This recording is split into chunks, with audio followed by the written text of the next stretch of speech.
welcome to Race Sensation.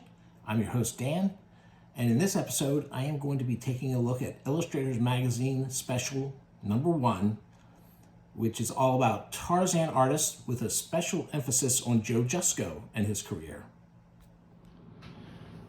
Okay, so this is a look at the one of the special editions of it's Illustrators Magazine. This is special number 1. I did a video on one of their specials. It was the art of the Warren, history of the Warren publications. Creepy and eerie and famous monsters and stuff. This is actually the first one of these specials they had done. It's the art of Tarzan. So it's covering a lot of different artists that have to do with Tarzan, cartoonists, cover illustrators. Not everyone. That would be way more than one magazine, no matter how big it is. But it covers some Russ Manning, Hal Foster, Vern Hogarth, and this is the famous prehistoric artist. I think it was Czech, Zendek Buran. I think it's Buran. I looked up his name when I did his book. I had to look up how to pronounce his name, and I didn't think about looking it up again to make sure to pronounce it right. But anyway, we'll go through this. It starts off here with a little bit on Edgar Rice Burroughs himself in the beginning of it, but it's not really a huge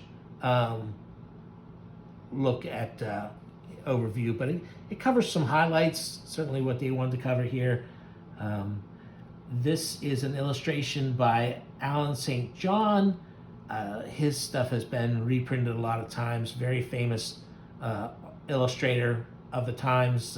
Did a lot of illustrations for other classic works of fiction. And Edgar Rice Burroughs wanted him to be the artist on the Tarzan strips, newspaper strips, but Harold Foster ended up doing those, at least some of them. There's different behind him. I think this is like these are all different versions of his books. Besides Tarzan, there was a ton of Warlord of Mars, but he had other series too. He was very prolific.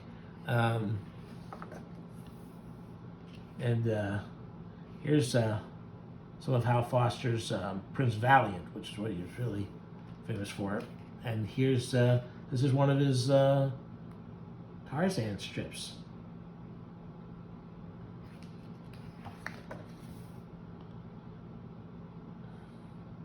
This is Rex Maxon's rendition of Tarzan failed to impress the editors of United Features. But he still got to do the daily strips. But Hal Foster did the Sundays, which were the important ones, really. And then this is where Hogarth takes over. And Hogarth, of course, his work, all these Sunday guys were so great that when the early comic artists needed to swipe, they swiped from these guys, because these guys were just, they weren't learning from other comic guys. They were all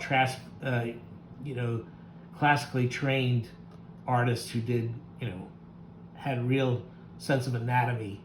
And Hogarth, his books on anatomy and drawing it are still in print today, even though some people would argue with some of the way he tells you to do the muscles and stuff. But when I first saw this picture, I thought it was Forrest J. Ackerman of Famous Monsters. But I thought this was hilarious. These madball-looking villains. I'm sorry, I do have a hard time taking them very seriously. There's one of his um, journeys to the center of the earth, where the dinosaurs are still alive. I loved those when I was a kid. I grew up watching the Johnny Weiss. The first thing I knew about Tarzan was the Johnny Weissmuller movies that would play on TV all the time, usually on a Saturday or Sunday morning. And uh, Ely was in it, starred in a TV show. I think I had started seeing the comics books by then, though. Tarzan, I just loved Tarzan. I mean, Conan kind of took his thunder away as he got up there, but I still have a real fondness for some of the Tarzan stuff. I don't remember what the first, I got Tarzan out of the library. I was precocious. I learned to read only because I wanted to keep the adventures that I was seeing in movies or comics. I just wanted more, and I couldn't get my hands on it. I couldn't afford to get all I wanted, or they weren't producing the kind of stuff I wanted, or for whatever reason. And so, that's why I started reading, classics and books at the library, is to get more more of the same. So in some cases, when they say, oh, well, comics are a gateway to reading, that can be true. I don't think it always is, but it definitely worked for me. Kubert,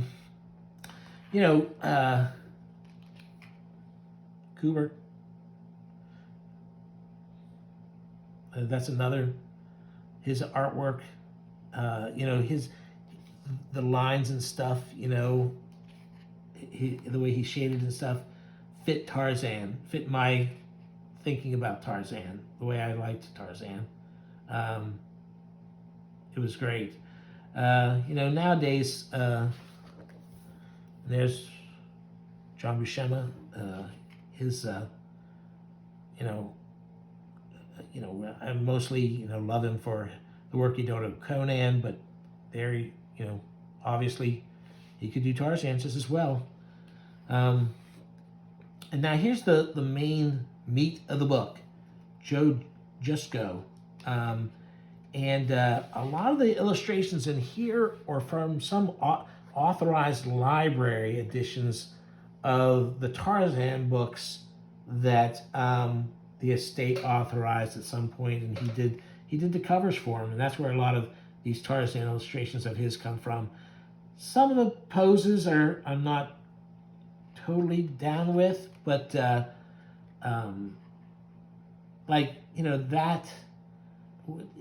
looks like he took a picture of a chimp that was running across the ground, and then I'm just not sure about how that chimp is there. Is he supposed to be jumping?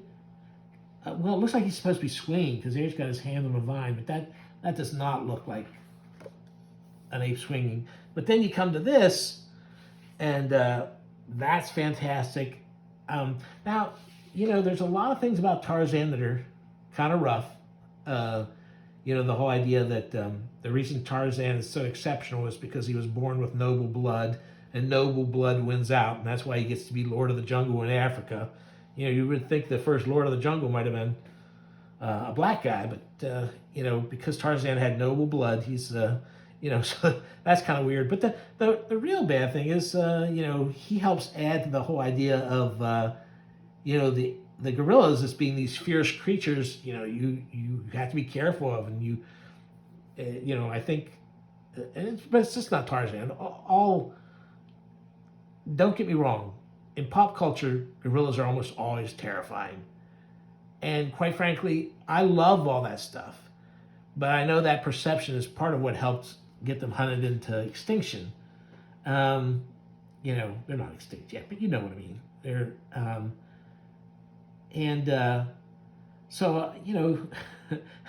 but I don't really feel guilty when I'm looking at this stuff, because I gotta say, I still love the gorillas. And I love especially when the gorillas do not look like regular gorillas, when they look slightly more bestial and more, like they're closer to humans than a real gorilla is. Now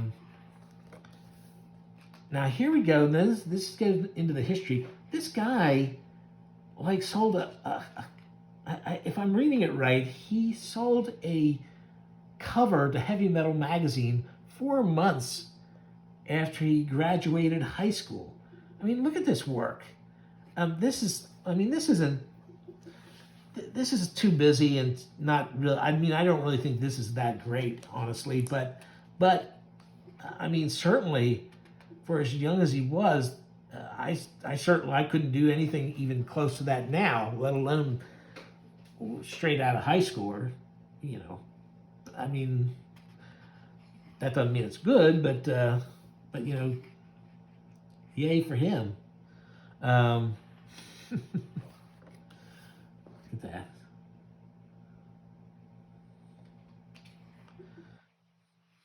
I wonder if this is supposed to be one of those Mars lions because it's pretty out of control there. Well, here's some of the Mars lions. Now this, they have the painted version of this later. Is it right on the next page? Oh yeah. Okay, so I should hold my horses. The Warlord of Mars stuff, and the princess that, I mean, in the books, Burroughs describes them, you know, she's often described as nude in the book. And so, you know, it's like, oh, well, I got to remain faithful to Edgar Rice Burroughs. um, I mean, the eyes, these faces on these Mars lions, you know, these, how many legs do they have? 6 or 8? I think they have 8 legs, 8-legged lions. That is great. I love that. I'm not crazy about the poses for some of these things. And this is from that series of authorized. You know, I've never seen those in person. Of course, I probably wasn't looking for them, but you know, I wouldn't. I like Tarzan, but I don't often go back and reread them. And if I did, I'd just get the cheapest paperback I could find. But that's pretty wild. That's what was that? Ant-Men. That's what they were called. The Ant-Men. They're a little bit bigger than ants, but they are small. Like, see, like this pose here, this noble pose, and that hair, the way that is. Not. I do like the princess's little monster. What are those monsters? Woola, the reptilian watchdog. I do like those little bad things. I think, you know, that Warlord of Mars movie, I don't really remember it. I enjoyed it. I didn't absolutely love it or anything, but you know, boy, if it just hadn't cost so much money, I think maybe people wouldn't have pounced on it so hard. Because I mean, it was an enjoyable kind of film as far as I can remember. I should rewatch that at some point. That's, you know, see, like that's an action. That's just a pose of action. It doesn't really make it feel like action, and I kind of prefer Frazetta in a lot of instances. A lot of this work, I think, is probably. I don't see the name Dynamite here, but a lot of this seems like it might be for that publisher Dynamite, because I think they have the rights to like Vampirella, Tomb Raider. They do a Princess of Mars series, and you know their big selling point is they'll do like a lot of variant covers. They'll hire famous artists, or you know, to do a lot of variant covers of things, and I think that's how they sell them. I really haven't seen the interiors of most of those. I don't know how many of those are actually good to read. You know, they don't carry them at my local comic shop, and I haven't made the effort. I just don't have that much money. You know, in the back of my mind, something is, you know, as much as I've seen has made me not think they're worth pursuing. Maybe at some point, if I find somebody who's actually got a bunch that I can borrow and read, that would maybe that would change my mind. But as it is, you know, like I said, they hire some, and I think I read that he did a couple comics where he did painted interiors for them. It might be in this article. It says that. I don't remember where I heard that, and I don't know if that's true or not. Psylocke. See, this is, I mean, very similar pose by Frazetta is, and the Frazetta painting is so much better than this. But again, this guy is good, and some of his paintings are just really, really. Oh, I love this black and white artwork. I wonder if he's done much of that stuff, much black and white work. I really don't know him that well. Red Sonja, Conan. See, there's a pose, but that's a pose. It's not trying to say do action. So I think this is that early heavy metal one that he sold really fast out of high school or something back in 1979.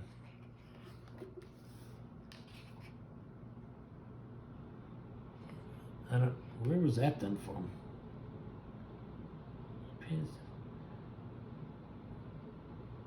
Huh. I don't know where it was used. This is I remember when this came out. This is weird. They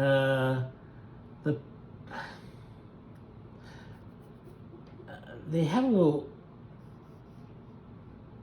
This caption. Here's how they put it. The publisher retro-published the 10 issues skipped over in the 1970s to accommodate the sister magazine Monster World in an effort to reach issue number 100 faster. So, boy, do they explain it better in there? I know this one because, it really pissed me off as a Famous Monster fan at the time, because what happened was Warren magazine, they were starting to have a lot of imitators trying to steal their thunder. And Warren says, well, if there's room for imitators on the newsstand, I'm going to crowd them out by making my own second monster magazine. So he came up with Monster World, and he published 10 issues of that, but the sales weren't enough to keep it going. But hopefully he was hoping it would at least push some of the imitators out of the market, crush them. So Famous Monsters would be alone there again. But then what he did was, retroactively, in order to juice Famous Monsters, because he knew when he had that 100th issue, it would be a big deal and he would sell more copies. He was going to make a big production out of it. So he retroactively said, oh, these 10 issues of Monster World now count as issues 71 through 80 of Famous Monsters. And now suddenly Famous Monsters leaked up. So if you're looking at Famous Monsters, you would have this 10-issue gap in your collecting. So then at some point, somebody else got the rights to Famous Monsters after Warren. And there's been a couple publishers who've had the rights in between, and I can't keep it straight. But anyway, so their idea was they would go back and actually make issues that looked like they could have been released at the time, which is kind of screwy. They thought that would make fans happy. I don't know. I didn't buy it, but I remember when this came out. But by that point, I get nostalgic and look through some of my old issues of Famous Monsters, but I certainly didn't want more magazines with the writing style of those old Famous Monsters. Let me put it that way. But that's a pretty good picture of the Wolfman stuff. Now, I really am not familiar with most of this artwork for the Big Two. Here he is. So he's recreating a Ditko, drawing a Spidey. That's a famous Ditko pose, and he did his version. And here's some more Marvel heroes. I like these. I mean, Hulk Hogan used to do a great gurning face, but these are incredibly maniacal looking. Some of these guys look, that looks like pretty much a photo, really. Photoshop or something it could pass for. I know he didn't Photoshop it, but some of these are really over the top and obviously painted, and some of them look like some of those background figures like that looks like a monster there. More superhero stuff. And like I said, that's probably for that Dynamite. They're not saying what publisher they were for in the captions, but I'm sure that's more stuff for Dynamite. It's always weird to me how often people want to draw sexy female astronauts and then put them with really stupid looking aliens. That's pretty cool. That's really over the top and wacky. I like that. That's not a bad Vampirella either. Did he do a cover for Walking Dead? I don't remember seeing that. I don't know why that slipped my mind. Here, this is the cover image. It's Tarzan. It's one of his Center of the Earth stories. This is a little toy dinosaur he used for reference. That's a pretty cool little toy dinosaur. I wouldn't mind having that. And that's a great picture there. And like I said, sometimes I don't think he captures much emotion in his stuff, but you can see he's obviously capable of it. I'm not sure the way where Tarzan's looking and what's going on there, but that's pretty cool. And I like this Neanderthal he's about to fight.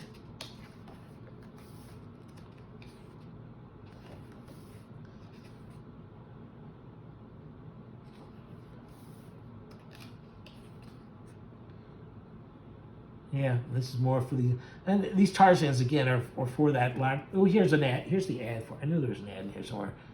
So there you can see the ad for those things. And yeah, every one of these pictures here is represented in the book.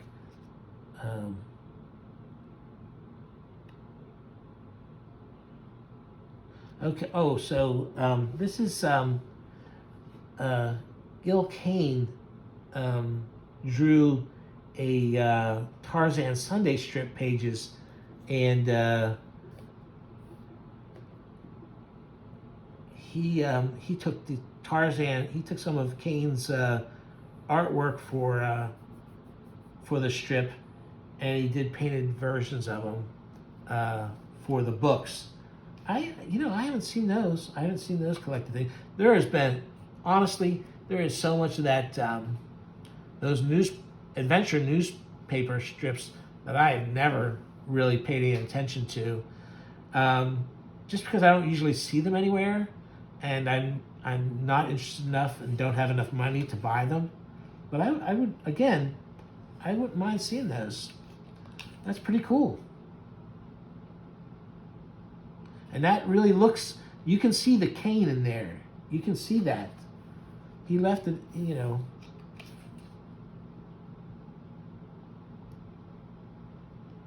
there's an ad for that stuff. And then here's Russ Manning.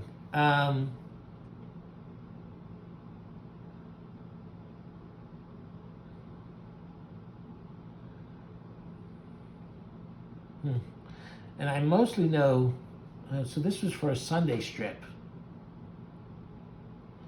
as opposed to he did do the comic book too. But I didn't realize he had done the Sunday strip for a while. Apparently, I just noticed that. I've only looked at this magazine one other time before, so I'm not sure I read everything. I like Manning okay, but I'm not. He's a great artist, but for some reason I just, I look at his, there's something about how smooth some of this stuff looks. I don't know what to explain. Like I said, when his comics were coming out, I would read them sometimes, but, to me, the action in those books wasn't near what I was used to with Romita and Ditko and Buscemi and of course Kirby.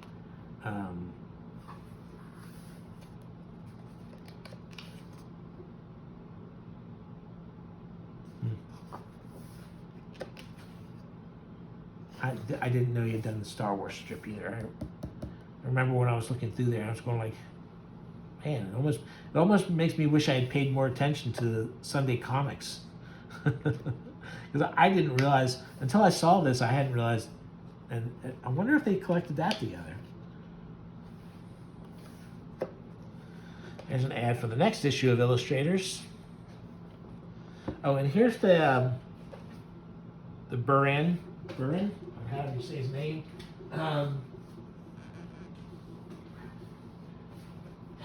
His art was, his prehistoric art is some of my very favorite of all time. And it was people used to heavily swipe from it in all kinds of pop culture and stuff. And you know, here he's got his at the end of the book there's prehistoric man, things like that. And I have seen, I don't know where I saw, but I did see some of these Tarzan things somewhere else. I don't remember where. But these are, yeah, check. He was from,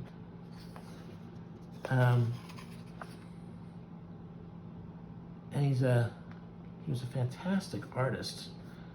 He draws the face of the young Tarzan. It looks a little funny to me, but that's good. Oh, see, like that picture there? That's just a little odd. That face, to me, does not match the rest of the look of this art. And there he looks a little too much, I don't know, that doesn't look quite right. I mean, I like that look on his face. I like that face. Some of the faces die.